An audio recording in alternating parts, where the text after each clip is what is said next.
After 2 weeks in the regular season so far, probably the player I'm most excited about headed forward is the 24-year-old linebacker Dee Winters. According to PFF, he earned an overall grade of 78.5, which ranked 19th among 111 linebackers. On top of that, his coverage grade coming in at 91.5 reflects his ability to shut down wide receivers in man coverage, allowing Saleh to get extremely creative with his blitzes. Like in this most recent Saints game, for instance, he was able to man up Winters on Brandon Cooks while sending Upton Stout on the blitz to get the sack on the play. And while the former high school wide receiver turned linebacker has done great so far, I still think there's a ton of room for improvement in his game since this is really his first year full-time starting for San Francisco. So in this video, we'll go over his most recent Saints game to see what he's done well and what he needs to continue to improve headed forward, and why I believe by the end of the season, if he is able to remain healthy, he'll end up looking like a Pro Bowl linebacker. Initially to start out, when I turn on Winters' film, what's always jumped out to me is his ability as a pass coverage linebacker, in part due to his 4.49 speed he possesses,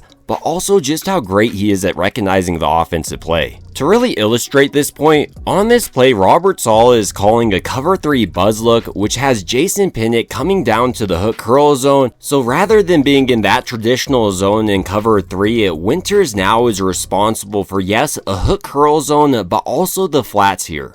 The benefit of this coverage is that pre-snap, it really helps confuse the quarterback since it does look like potentially cover 2 or maybe even cover 4 here. And then post-snap, it adds another defender in the hook curl zone on the outside with Dee Winters and Jason Pinnock coming up. But on this play, Winters does have a lot of responsibility, because not only does he have to take away this wide receiver coming right in his zone on the hook curl, he also needs to make sure he's able to come up and attack this back in the open space. And as I was alluding to, this does require an extremely smart and fast linebacker, and he shows off his smarts right here, jumping this curl route by this wide receiver, taking away Rattler's potential throw on this play. But it doesn't stop there, as he's also able to identify this back entering the flats, so he breaks there, showing off his great closing burst and ability to bring down backs in open space. In a similar way here, with the Saints facing 3rd and 13, Saleh once again is calling cover 3 buzz to add another defender at that line to gain.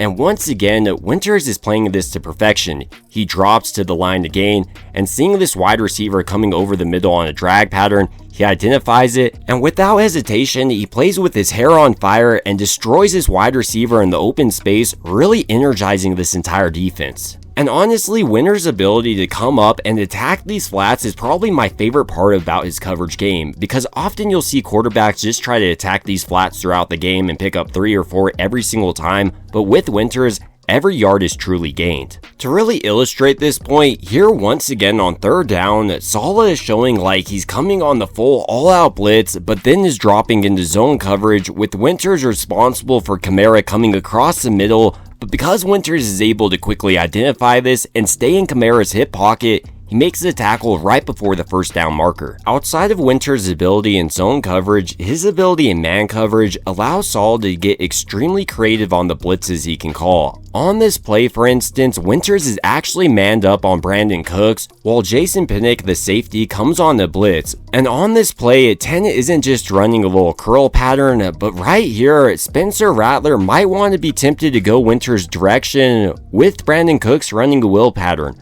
But even though Winters is 230 pounds, he's able to stay in this wide receiver's hip pocket this entire play. To further highlight how Winters' coverage ability allows San Francisco's defense to make big plays, here Upton Stout is being sent on the blitz where he gets his sack, and Winters is lined up on a wide receiver once again. Nevertheless, even with him running this little fade pattern, Winters stays right in his hip pocket and gives his defense enough time to get in the backfield and get the sack on Rattler. The final aspect of Winters' game I wanted to touch on against the pass is the versatility he offers as a blitzing linebacker, because he is such an athletic player.